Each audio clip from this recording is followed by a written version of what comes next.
చూడు, నన్ను మర్యాదగా వెళ్ళనివ్వు, లేదంటే నువ్వు ఇంటి కోడలను కూడా చూడను. సఖు, నన్ను వెళ్ళనివ్వకపోతే పరిణామాలు తీవ్రంగా ఉంటాయి. నాకేం జరిగినా పర్వాలేదు, కానీ నేను మాత్రం మిమ్మల్ని ఆ పాపం చేయనివ్వను. మిమ్మల్ని బయటికి వెళ్ళనివ్వను. అనవసరంగా రెచ్చగొడుతున్నావు. నాకు నీతులు చెప్పడానికి నువ్వెవరు? అడు తప్పుకో. ఆగండి.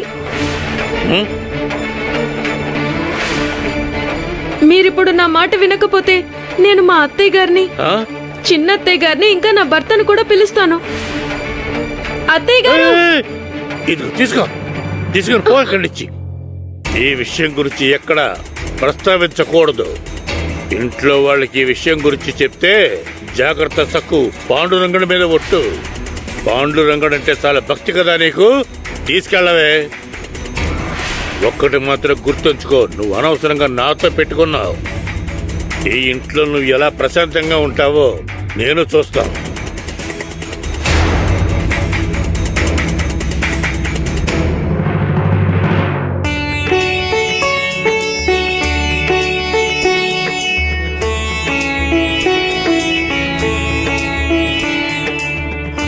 పాండురంగా, నా చేత నువ్వే కదా ఈ విధంగా చేయించావు.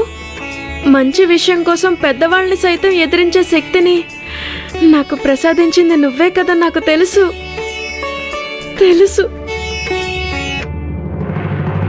అలా ఎలా ఒకటి మాయమవుతుంది? మరోసారి లెక్కబెట్టు. అమ్మా, నేను 4 సార్లు లెక్క పెట్టాను, ఒకటి తక్కువైంది. ఇలా ఇవ్వు. ఆగండి. ఏంటి, ఏమైంది వదినా? ఏదైనా పనుందా? కంచాలు పెట్టాను, భోజనానికి వస్తారా? వస్తున్నా. ఆగండి. నేను నాణాలని పూజలో లెక్కపెట్టి పెట్టాను. ఏమైంది వదినా? ఒక నాణం తగ్గుతోంది.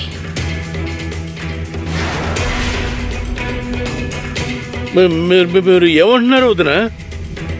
నాణం లేకపోతే నన్నెందుకు అడుగుతున్నారు? మీ చరిత్ర లాంటిది కాబట్టి అడుగుతున్నాను.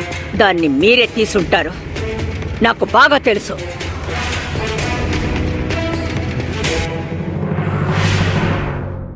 మరిది గారు, ఆ బంగారు నాణెం ఇవ్వండి.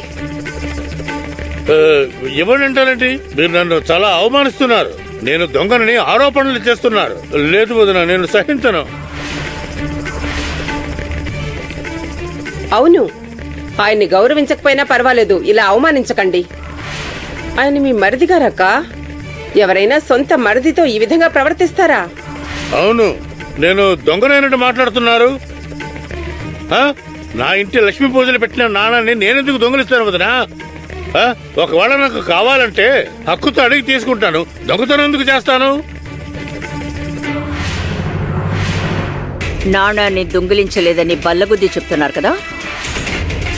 సరే, దిగు. మీ బాబాయిని సోదా చేయి.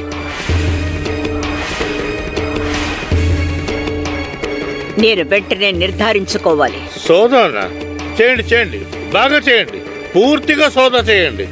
మర్యాద ఇచ్చి పుచ్చుకుంటే బాగుంటుంది వదినా. ఏమాగుతున్నారు? తప్పు చేసిన వాళ్ళకి గౌరవం ఇవ్వరు. ఓ పని చేస్తాను, దిగు. సోదా చేయనక్కర్లేదు, సిపాయిల్ని పిలిపించు. పోయింది విలువైన బంగారు నాణం, గవ్వో పైకో కాదు. దొంగతనం జరిగిందని స్పష్టమైంది. దొంగెవరో తేలిపోవాలి. ఆగండి.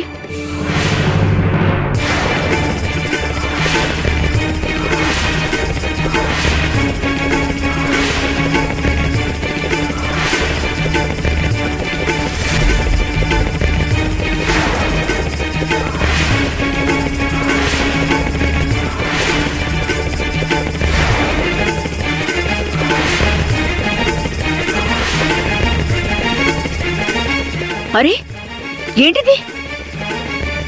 ఈ నాణ్యం నీ దగ్గరికి ఎలా వచ్చింది? చూడండి, ఇదే దొంగ.